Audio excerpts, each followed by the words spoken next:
everyone, and welcome to the show. I'm your hostess, Jacqueline Maddison. Today, we'll be joined by James B. Hayden. He is a seasoned revenue leader, a fractional chief revenue officer, and the author of Adapt or Die. With nearly 4 decades of experience and over $1 billion in business-to-business revenue generated, James has helped transform sales organizations and build growth strategies for premium brands across SaaS, hospitality, marketplaces, and enterprise services. So from his incredible personal journey to his expertise in AI-powered revenue, growth and leadership, this conversation is filled with real-world takeaways and insights on business, resilience, and reinvention. So get comfortable, grab a drink, and let's welcome James to the show. Can you hear me okay? Hi, James. Good morning. Hey, how's it going? Good. How are you? I'm really good.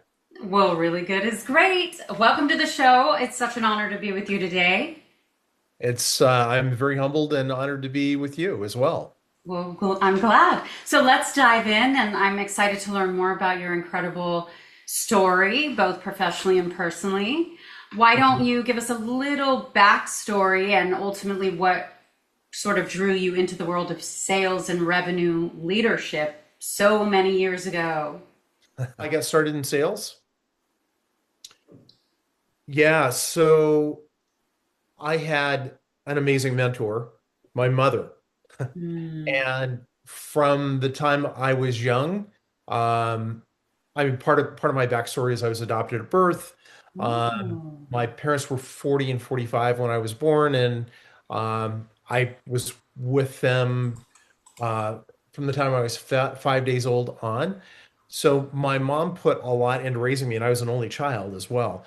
And so from the beginning, she was super talented at the time. There were um, very few women that were real estate brokers. She was one of the first, I actually think the first female real estate broker in the Seattle area. Wow, I'm a real estate broker. My grandmother was, so we real estate ladies in my family too. Yeah, it's great, great legacy.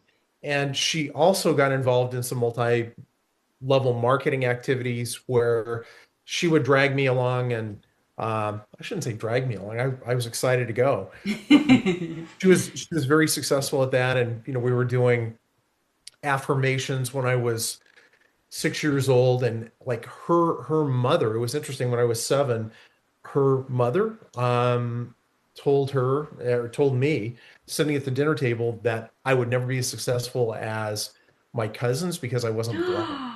And Wow. yeah, you can look at it, but it gave me tremendous fire. And my mom, she was really visibly upset. And so from that point on, really, really started working together. I'd go on sales calls with her, both in real estate and when she was doing some of the multi-level marketing things. When I was younger, I was delivering newspapers in Lompoc, California. I had 2 routes at one time. I loved going out and knocking on doors and getting to know people. And so I was usually the top, earned trips to Disneyland and that kind of thing. Sold butter toffee peanuts door to door to go to YMCA camp. And yeah, and then I got these greeting cards and they sell them door to door. So I was really encouraged to do that. And I never had a fear of rejection or worry about, people saying no. And some of that was really rooted in, if you don't like me, I'll move on. I'll just move on. Other people will like me. And some of that's kind of the adoptee um, version of things. Right. And um, it came down to I was like a real screw off in high school. And every time I would make a mistake or get in trouble or whatever, my mom would always say, like, I went to this fortune teller when you were 2, said you're going to be a great person. This is just a bump in the road. So you're going to be great, and you just need to get through this. And I hit a lot of decision points in my life where I went, you know, like going to the party scene and that kind of thing. It's like, this isn't me. This isn't who I'm destined to be. So my mom had a massive um, shaping in terms of what my behavior was, in terms of my nurture, the way I was raised. So Well, I it was, seemed you had a natural inclination for people and sales, like almost like it was part of your destiny. And then to have your mom speak over you, like parents' words are so powerful in how it shapes one, a child's identity, but also their life. Like, so I'm a Christian and God says our words have power, you know, we'll eat the fruit of our lips. So when you speak, you're going to be great, you're going to be successful, whatever your children, you're prophesying that into their future. It's powerful. I'm with you 100%. That's one of the biggest strengths we have as humans is our ability to speak and bring something into being. And it is biblical. I mean, it's Yes. something I believe in 100%. Yeah, it's And our very creative nature, the way we were designed in God's image. So we have to recognize that power and not take it lightly. A lot of people use their words as weapons, or they even speak curses over themselves, their business, their family, their children, and then they wonder why these negative things happen. So we have to be very conscious of that to change and co-create our reality with the power God gave us. I I'm with you 100% on that. It's I've seen it in action, and as part of integrity, and with sales teams I've worked with and organizations I've worked with, that commitment, sometimes you have to recommit, but having that communication and that honesty with organizations creates a magic. The organizations I've worked with where we've done amazing turnarounds in that is there's a commitment and there's a belief that we're doing something greater than any of us can do individually. And part of that magic is the integrity in people's communication, which is exactly what you're speaking about. Oh, it's so true. And I love you that you say that because you've generated over $1 billion in business to business revenue. So you speak from experience and you're touching on a core virtue that I live by, which is honesty and integrity in how you operate your business. You know, that's when true blessing comes. And it's so important that that's a core principle of any organization. But you're saying from that you've seen it, and that is vital to ensure the success of a company. It's crucial. Mm, And organizations that don't have that, they don't have that honest communication. Some of that's around vulnerability too. yeah. It's our stories, and what I've learned in the last year is our stories are important, and standing in that powerlessness and Yeah. that vulnerability creates the most powerful things you can imagine. So I found out in May, um, I have 15 half siblings. Oh my word. Wow, Incredible. that's a beautiful blessing. What an amazing thing to find out. It's incredible, and not every element is a of it is a Disney movie. Yet Right. I feel so blessed to know that, because it fills in a piece for me that I didn't know before. Yeah. And I become close to some of the siblings. But what it did is it really it changed my voice, if Mm, that makes sense. So yes. the way I speak in my career, I one of the things I've been successful at is kind of being that chameleon where I could slide in and communicate with anybody. And at times and my wife, Signe, called it out. She'd say, "Why do you say that to that person? You don't, that's not really you and not really what you believe." And I did it to please people because I had a fear of being rejected, Yeah. and that attachment abandonment issues that it sounds like a bunch of BS, but it's really something we do have as people who are adopted. And so I'd say that because I felt that was a way to get people to like me, to buy, you know, what my products and services were, and that kind of thing. And that went away. Just Oh, I love that. I know it's amazing how our life experiences and our home life and our family life and our stories shape us and how we bring that sort of self-identity, that version of ourselves to the world. And so when we find healing and we have positive transformation, who we are in the world, how we show up, how we deal with others, how we operate our business, it shifts so dramatically. That's why personal growth and self-reflection, and for me, spiritual growth, connecting with God, has been vital in becoming the best version of myself, who God created me to be, his highest intention for us. So I'm so glad to know that you had that personal transformation that allowed you to become more of who you truly are. Well, it filled in a massive puzzle piece, and Exactly. and it changed everything. And it really gave me a mission to the world that I have a story to tell. All of us have faced some kind of trauma in our lives. And in my case, I was fortunate to have um, some really great mentors in my life, my mom and my father-in-law being two that were amazing. And from from there, it created a drive. It turned into workaholism at some points, and I Mm-hmm. recognized that. But it was insatiable. I loved working and adding value, but it's money. Money is a good thing, and that's a part of it. It's really the service, or what I believe my mission is to the world, to bring a message to the world that your trauma can be it can you can bend or break.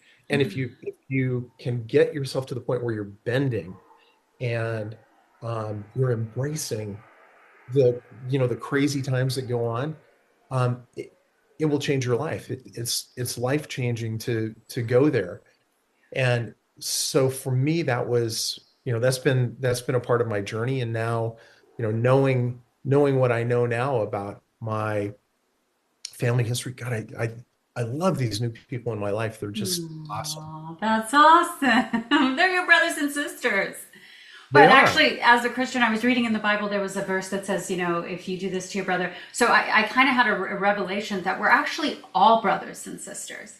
In God's eyes, we truly are. We are God's family. He sent us all into the earth to have an earth experience. And if we can kind of shift our paradigm and understand we're all family, in a spiritual way, and learn to love each other and treat each other with respect and honor each other, we would have a taste of heaven on earth. It's possible, and I'm starting to see glimpses of that. It's Mm. interesting. Um, I I mean, I got away. I was traveling for a couple of months, and I got really inspired to do some of the podcasts and create more um, awareness. And what struck me, I'm not a practicing Catholic, but I love St. Francis. And in this quote in particular, it is in the giving that we truly receive. So I Mm. found, the remuneration, the money part of it is great and everything, and that should be part of it. But there's something about doing good for other people, or working with people when they're stuck, um, both in business but personally. Like I do a lot of advising for C-level executives and CEOs because they don't have that many people they can confide in and talk to as part of Yeah. part of my practice. But I get so much more out of it. Like in one of my birth families, um, two sides to it. I worked with a niece on getting into university and doing that kind of thing. And it's just she didn't feel she'd have a route to get there because of her family and family um, limitations and that. And she's really excelling. So for me, I just showed her how to open the door. She's done the rest. But it's That's amazing. It sounds selfish in a way, but I get so much out of it. No, it's not selfish at all. Even Jesus Christ himself said it's greater to give, more blessed is it to give than to receive. And it's so true. And you touched on That's so many amazing points. And you've written a book called Adapt or Die. And so I wanted to touch on how resilience you talked about, and how we all are going to endure storms of life, and it's when we can really learn to weather them, and not let life knock us down. I always say the devil can knock me down, he can't keep me down. You kind of got to pick yourself back up and get back in the fight. It's, again, a biblical term, the fight of faith. I believe in my dream, I believe in my goal, I know that I can achieve what I'm pursuing. And then the other thing you mentioned was money. That I believe that money is a byproduct of passion. And so if we are giving ourselves to our passion, and contributing to the world in service, like you mentioned, the money will come. The blessing will come from our good deeds. Again, even Jesus says the greatest of all becomes the servant of all. So that doesn't necessarily mean the janitor or not, but I'm not saying humility isn't a great virtue, because it absolutely is. But when we just have a servitude mindset of whatever business or product or service you're creating, you're doing it for the greater good. Then the blessing comes, because it's not selfish. It's actually, I think, more aligned with our true purpose as human beings. We are here to make the world a better place for others, and thereby for ourselves. Yeah, the amazing thing though, part of the journey I went through, based on my inadequacies that I had, or Perceived to have. yeah, perceived to have, which kind of disappeared. It's a funny thing, but the thank God for that. The interesting part, when I was younger in my career, I spent so many sleepless nights, and waking up in a cold sweat, and just like, if I don't put this opportunity together, I don't do this. I had two young daughters, back then. So pressure, especially as a father and the head of the household. Wow. And um, we're gonna be out on the street pushing a shopping cart and homeless if I don't get this done. Yeah. Really, in some ways, and I've talked to younger people about that fear, and it's like, oh wow, I have the same fear. I didn't realize you went through that. And now, look at where your life is. It took me up until probably 10 years ago to let go of that. And it's crazy the things we go through. You can stand in ultimate love, or you can stand in fear. The choice is yours. Yes. Yeah, I always say fear or faith. Faith is trusting God. He's going to meet us every step we take, in faith, trusting, believing, even in the unseen. Or there's fear. Fear paralyzes us in Yeah. relationships, in business, entrepreneurship. So it's fear or faith. You have to choose, and you can't have both. Yep. 100%. So you're also a fractional chief revenue officer. What exactly is the fractional CRO model currently, and how do you lend your vulnerability to this role in a professional setting? The fractional CRO role is, I have about 40 years experience with different organizations. So a lot of what I see is just based on pattern recognition, or wisdom, if you want to call it that.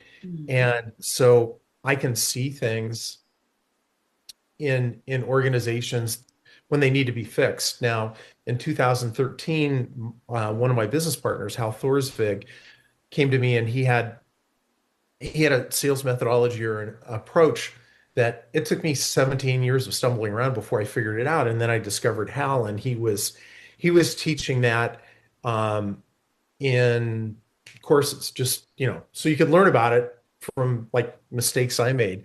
So I discovered that methodology, and the what he said is, you can come in and fix organizations. Tell me how you do it. And I was like, well, I just see things and fix them. And he said, well, so you can't really write it down and tell people, right? He said, you're an unconscious competent. He said, if you sit down and write the book with me, and it took us 4.5 years to write it, the initial version, then you'll go from being an unconscious competent to a conscious competent, which we did. We published it in 2013. things changed a lot over the last 10 years, so republished it in 2023. So the methodology is there. I go into organizations, and if you look at what I do, like a mechanic, the engine in the car is not working. You're not generating the revenue you need to. I really look at a few different elements that do you have the right people in place? Um, if you're looking at taking the sales or a new product to the next level, do you have the right processes in place that are scalable and repeatable? And Mm. then do you have the organizational structure to support that growth going forward? And then the last piece is, what about the technology? Because these days, the technology is amazing. If I had the tools when I began my career that I have today, it's like a dream. The information you have, and how much you can automate it. I'm not afraid of AI like a lot of people. Mhm. It's our servant. Yes, I Not agree. We're not its servant. But what you can come up with is incredible. The only downside is it sometimes it doesn't sound human, and sometimes it lies. Of course, people do too. But Right. uh, the yeah, so I do have an approach around that, and it's changing every day. So I really embrace utilizing that in the right way. There was a study that just came out that talked about organizations that use AI are massively more effective than the organizations that don't. However, it's not just, you know, using it for everything. They have focused like two or three areas they're utilizing it for. A lot of the organizations I've been working with are actually tracking AI usage of their employees, and if they're not utilizing it a certain amount, they're stack ranking people on how they utilize it. Now, I don't know that that's effective as much as, are you using it for the right things? Because ultimately, we are humans. We like to communicate, and the most effective communication is still face to face. 90% of communication is nonverbal. I mean, we all know that. Mm. So you miss something, and especially where there's trust involved, AI is not going to do that. And Right. setting up how AI should work, AI can't do it itself. It has to be a human Told has what to to be. do. It has to be Yep. told what to do. I know, and that's the thing with it. I've incorporated into my operations. It's created such efficiency in where it's being utilized. But to your point with it, it sort of could be false or whatever. Sometimes I find it, and this might be funny to say, but sometimes I find it literally stupid because it doesn't necessarily have the intuition that a human being has. It because I might have to repeat and change the instruction, da da da. But until, do you know what I'm saying? So I'm like, oh, I get a little frustrated with it, but otherwise, I find it an incredible efficiency tool for so many things. So yes, it's our servant, and if we learn to master it, it can really exponentialize your business operations. It can, and I've spoken to a couple of authors because I'm writing a new book, Ooh. and, they and I had AI. Here are my thoughts. Write it, and I sent it to them for review, and they said you had AI write it because it lacks. And they both said the same thing. Separate. They hadn't spoken to each other. It lacks warmth and humanity. So it's interesting. People in the know are spotting that, and I believe it can come across like not like initial sales outreach is okay, but if you're doing something where there's emotion involved and human connection, AI is probably not your best bet. Right. And especially in sales. Sales is a people business. I mean, obviously being a real estate broker, it is. But I think more for sort of administrative tasks, research, etc., maybe automations. Yeah, it's very effective tool. But yeah, no, it can't replace human interaction and human connection. That is irreplaceable. That's divine. And so no machine can ever replace that. And I think that sort of is where the fear of AI is that it would replace that, or that it could. But we mustn't let it, you mustn't make an idol out of the machine. Like you said, it's our servant, and we must keep it as that. It's here to serve us and to just help us in whatever we need it to, research, information, or operations. It is funny, going back to what we were speaking about earlier. Um, it's interesting. You can choose to live a life in fear, because a lot of that fear about they're going to take over and we're not going to have jobs and all Right. those things, you hear every day about it. People have always had those fears, and guess what? Here we are. It's Yeah. it hasn't happened. I doubt that this is going to be, the end of us as we know it. I think it's a tool that we have and can utilize, and it can be super effective, like you realize, but it's not an answer to everything. And where people and organizations are running into trouble is it becomes the answer to everything. Right. I've uh, oh, Sam Friedman, who's at ChatGPT, the founder of ChatGPT, was talking about how people in their 20s and 30s are using it for therapy. Right. I mean, well, that's what I'm saying. You can't make it a god. That's when it becomes a problem. Um, Really, because I think you get, even again, biblically, the Bible says that the Holy Spirit of God Himself is counselor. So we should get our healing, our spiritual healing, our emotional healing from the Lord. So when you're trying to use a machine, it's going to, I want to say, almost erode the true nature of our being. It's not a God. But I No, we're mean, not cre- what? we're not created that in that way. Yeah, exactly.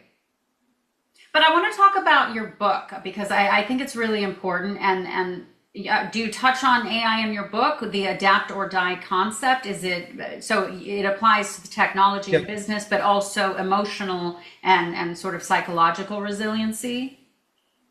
yeah. The actual title of the book is Real World Selling Strategies: The Art of the Selling Conversation. Adapt or Die is um, it's kind of a handle I've taken around the book. Mm, Yeah, what happened, Jacqueline, in 2022? I was doing some work for the New Zealand government, and what they do is they're companies that are expanding globally. They will subsidize some of that global expansion. The caveat, or what they ask for, is advisors or consultants like me right along with their companies. I had done advisory work for about 80 companies in less than a 3-year period, which was fascinating work. And one of the CEOs called me out after reading the book that the when we published in 2013, and said, "Look, man, you're talking about picking up the phone and cold calling and getting people, and there's technology that can speed that whole process up now.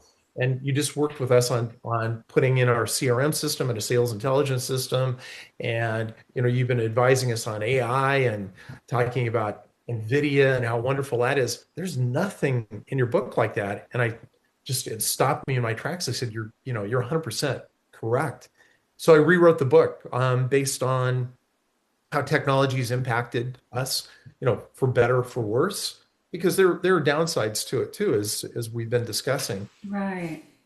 The other piece, a lot of sales in especially technology companies go through partners or channel partners. When we wrote the book in 2013, 30% was through partners and 70% was direct sales. Today, Gartner, the technology analytics company, has reported that 70% of technology revenue comes through partners or channel partners. 30% is direct sales. So the world has changed in Hmm. in that way, and that's one of the big adjustments that was Well, made. it's like a new industrial revolution, or like when the internet became what it is today. So AI is just going to become integrated into the very fabric of our way of life, but it's not going to take over or dominate unless we let it, but just like we use the internet and it's a tool of everyday life, so will AI be, we don't It have to fear it. it will the downside is the human contact, and I guess I keep coming back to that. I mean, a couple scenarios I've seen, and one of the books I read, there was a driver back in the 80s when I got out of school, was called Megatrends by John Nesbitt. And what he coined was high tech, high touch. The greater liftoff or velocity of technology, the greater need we're going to have as humans for touch. And if you Love looked at that. things like yoga and you know massage and Reiki, however you pronounce it, I don't know, but it's none of that really was taking off until now. People need that touch. We went through during the COVID stuff. There was a major mental health issue in our country because people didn't have that contact with each other for the most part. And it's those are big issues that we need to keep an eye on. And I've got grandsons, and I look at the screen time, and sometimes it's crazy. And I've seen groups of great looking younger people, late teens, early 20s, in restaurants, and it's like, go have a conversation with that good looking man or woman that's sitting next to you, and they're on their phones. It's like, come on. I know. And getting back to kind of full circle the point I made in the beginning, how the Bible talks about how we're all brothers and sisters, we're family, and so that is in our very nature. We are supposed to connect and hug and talk and laugh with each other. So as this technology has infiltrated our culture and society, we will have a yearning, a spiritual need and desire for that connection. And so we have to consciously make an effort to stay connected, to love each other, laugh. I actually limit my like social media time 30 minutes, and it gives me a reminder, because yeah, otherwise it's like a black hole and you can get consumed and sucked into it, and it can rob you of your life, your time, your human connection with the people in your life and around you. So you have to be conscious of it. No, absolutely. Yeah, it's really something to keep an eye on. So, it's for every step forward we take with advancement in technology, I believe we need to keep in mind who we are as humans and what's really important. And it's family and loving each other, your faith. Yeah. Those things to me are there's really not much more important. And then if you happen to have work you're doing that you have passion about, it's a good life. You know what? It's so true. It's all about the simple things. It really is. And I think if we can find contentment um, in the simple things, and like for me, going on a walk, smelling the flowers, laughing at my dogs, those things are what bring joy and fulfillment and a full life. It's not money in the bank. It's not how many cars you have. It's really not. And besides, none of those things we take with us. What we take in our heart, the character, the integrity, the love and the memories that we've created with those that we love. And it's, you know what? It's these conversations, James. This is what keeps it at the forefront. This is how we stay connected. This is how we remind ourselves what's truly important. Absolutely. No question. I'm with my 3 and 7-year-old grandkids, and I think it's right now, not in Seattle where I usually live, and learn so much from them. But just um, if you can shut out all the distractions and the noise from social media Yeah. and just be with them,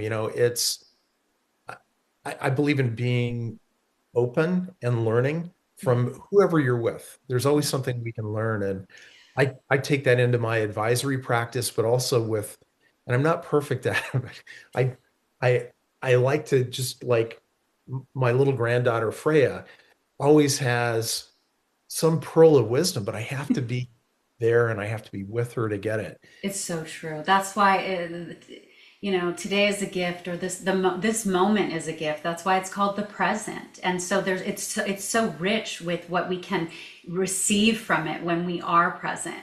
And so this conversation has gone so deep and in such a beautiful way, and it's so important that we have these discussions about what truly matters in life. Where can people get your book, and how can they connect with you, James, to hire you to bring a little more heart to their organization and to their homes?